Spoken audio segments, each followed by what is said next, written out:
On a normal day in the suburbs, Joanna wraps something up in a sheet before throwing it in the trash. Meanwhile, her daughter Claire rides her bicycle around the neighborhood with her dog Max. When Claire returns home, she looks for her mother and screams when she discovers Joanna has self-deleted in the attic. Many years later, teenage Claire wakes up after dreaming about her mother's death. She rides her bicycle to school, only pausing to say hi to her Uncle August. When she turns her bicycle to help him get the newspaper, she almost gets run over by popular mean girl Darcy and her equally mean friends.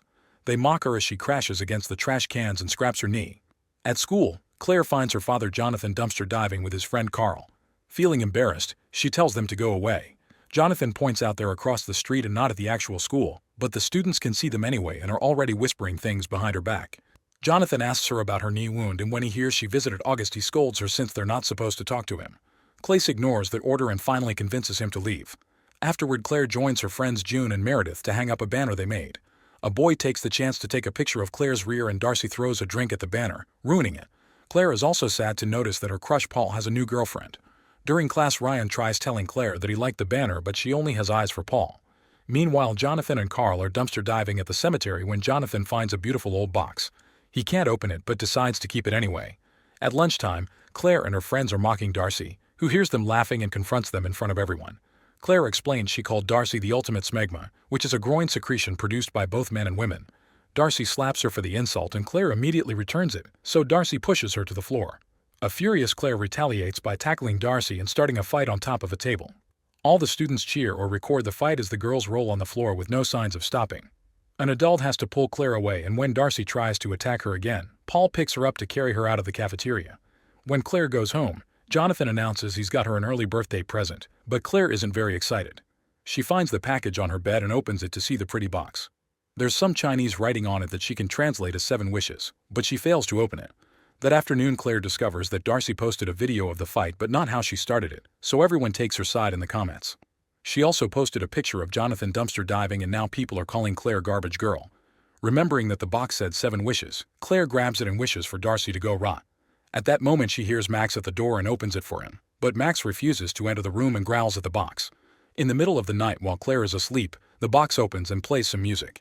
Claire feels uncomfortable but never wakes up and the box closes itself. After having a sleepover with some friends, Darcy wakes up and goes to the bathroom, only to discover her legs are rotting. When she looks in the mirror, she screams at the rotting appearing on her face too. The noise wakes up her friends, who immediately take pictures.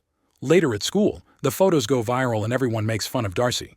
When Claire gets home, she takes a picture of the box, wanting to find out more about it. At that moment, she realizes she hasn't seen Max in a while. She goes looking for him and follows a noise under the deck. Suddenly, something falls and Claire is horrified to notice it's Max's body being eaten by rats. Afterward, Jonathan and Carl bury Max and Claire cries because the dog had been a gift from her mother. The next day, Claire shows her Chinese teacher the box pictures to ask him about the words she couldn't understand. However, he explains this is ancient Chinese, so she'll have to ask a scholar. Ryan overhears this and tells her he has a cousin who can help, but she turns him down. In the evening, Claire makes a post remembering Max. She's interrupted by a message from Meredith, who tells her to check Paul's social media. After looking at Paul's photos, Claire grabs the box and wishes for Paul to fall madly in love with her. The next morning, Paul ignores his girlfriend to talk to Claire. While the box opens to play its music, August is getting a bath ready. Unfortunately, he slips and falls inside the tub, hitting his head and dying in the process. When Claire goes home, she sees August's death on the news and Jonathan says it's good riddance. Since the family ignored him for years, he doesn't think August left them anything. Then Claire tries to go to her room and trips on some stuff her dad salvaged, so she yells at him for bringing trash to the house. Tired of being poor, Claire runs to her room and grabs the box to wish for August to leave her everything. Sometime later, Jonathan gets a call informing him that August left his fortune to Claire. The family immediately moves to August's fancy house and Claire gets a new phone plus her own car. She goes shopping for nice clothes with her friends, they get a makeover, and buy lots of snacks. The new look is noticed by Paul. In the evening, Claire is shocked to see the box opening and playing music. Meanwhile, Claire's former neighbor is using her garbage disposal and hears a strange noise coming from the machine. She turns it off to take a closer look, but she doesn't notice anything, so she turns it on again only for her braid to get caught in it. Since the machine is pulling her down, she can't reach the button again, and eventually her scalp is torn off. The woman's neck lands on the edge of the disposal and breaks, killing her. The next day, Jonathan shows Claire that he's found some of Joanna's old paintings. Claire is worried she may end up like her mother, but Jonathan promises to take care of her to avoid that from happening. Moments later, Claire finds Jonathan playing the saxophone, which he hadn't touched since Joanna died. This means he's making an effort to move on. That night Claire keeps dreaming about the box. Suddenly she wakes up and notices a shadow moving outside. She rushes out to check but she can't see anyone. The next day Paul breaks up with his girlfriend and immediately asks Claire out, but she says she'll think about it. Later she searches for the symbols from the box on the internet but she can't find any information, so she has no choice but to ask Ryan for help. On the way to see his cousin, Ryan and Claire bond over memories from the first grade and their belief in the multiverse. Eventually they meet with Gina, who thinks the box appears to be a version of a Chinese wish pot. You're supposed to write your wish on a piece of paper and put it in the pot, then wait for it to come true. Gina translates the text, noticing it promises to grant 7 wishes and that there are rules. The wish maker must touch the box to make the wish, and getting rid of the box will undo all the wishes. The box also has the name Lu Mei, so they search it on the internet and find an old legend. In 1910 the bubonic plague took over China and Lu Mei's family were suspected of being infected, so they were quarantined in a train car. The whole family died of a heat stroke and dehydration except for Lu Mei. Wanting revenge, she took the family's most valuable object, which was a music box, and took it to a temple. She prayed for 7 days and 7 nights until a demon answered. Then Lu Mei became very wealthy and all her enemies were defeated. 12 years later she self-deleted with opium. There are some sentences on the box. One part says that something happens after the music ends, but Gina can't translate the rest. She takes some pictures of the box and promises to contact a scholar friend.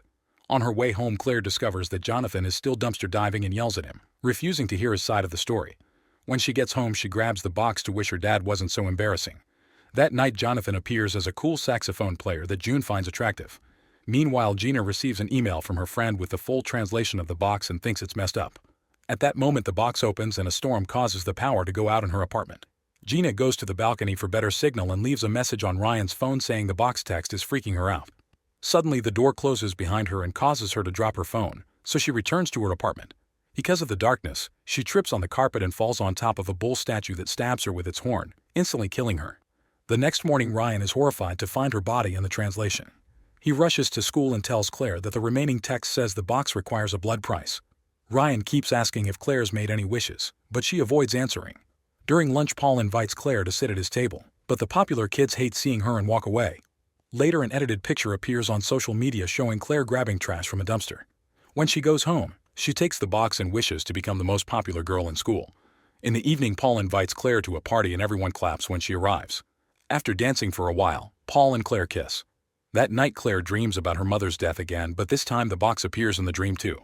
When she wakes up she sees someone outside recording her. Claire tries chasing after the man but he's faster and gets to escape. Suddenly someone appears behind her, but it's just her dad. When she tries to explain what's happening, she realizes it all started with the box, so she hides it in a vent. The next day Claire visits her former neighbor. Nobody answers the door but she smells a terrible stench. Claire goes inside and is horrified to find the body in the kitchen. Later at school Claire gets to sit with the popular kids, but she doesn't feel comfortable and goes looking for Meredith and June, who aren't happy about the way she's been ignoring them. Claire convinces them to hear her out and tells them about the deaths in the box, which she has chained up. Meredith thinks it's a coincidence and calls Claire selfish for asking for dumb things instead of curing cancer. After a short argument, June convinces Claire it's better if she gets rid of the box. Claire goes outside to do so, but she hears Jonathan playing the saxophone and decides to keep it after all. Sometime later at a party Claire is kissing Paul in his car when she finds another woman's clothes. Then she checks Paul's phone and discovers a bunch of pictures of her, which means he's the guy who has been sneaking into her garden. Claire breaks up with him, although he refuses to accept it. At that moment the box opens and a decoration falls on top of a bonfire at the party. Meredith pulls June out of danger just in time to save her. Meanwhile Jonathan is on his way to a gig only for his car to get a flat tire. While changing it, Jonathan almost gets run over by 2 racing cars, but luckily he dodges them.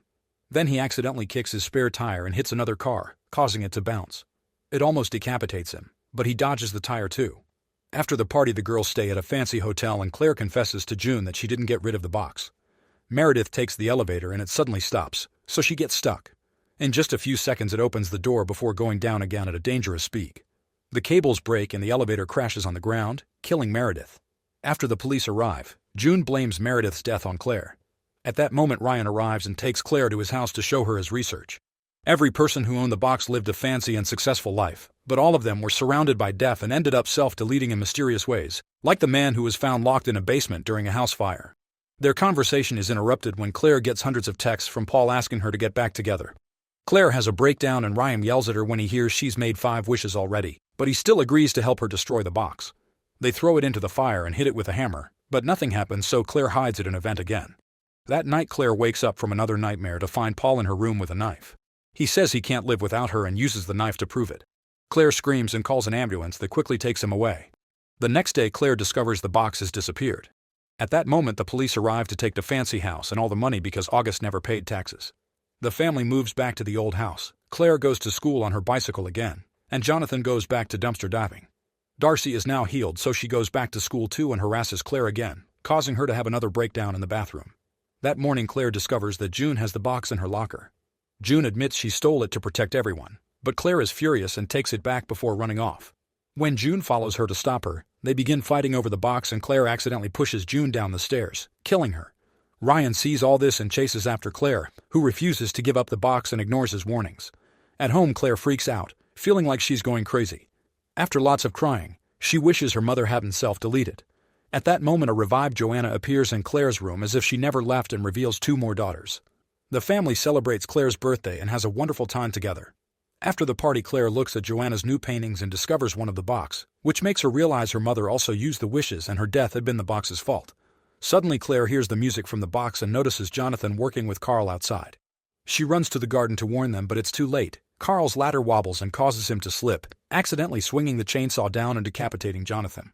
While Joanna finds her husband's body, Claire runs upstairs and uses her last wish to ask to go back to the morning Jonathan found the box. Time rewinds and Claire wakes up with Max on her bed. She immediately calls Meredith and confirms she's alive too. As she rushes outside, she notices the neighbor has also been revived. Then Claire asks Jonathan and Carl to take her dumpster diving with them. She's the one to find the box and hides it in her bag without mentioning it. Afterward she goes to school and asks Ryan to bury her bag without opening it. To thank him for the favor, she asks him out and kisses him. When she tries to leave, she's suddenly hit by Darcy's car, instantly killing her. Sometime later Ryan finishes digging a hole but gets curious about the bag. He opens it and looks at the box to read the words 7 wishes.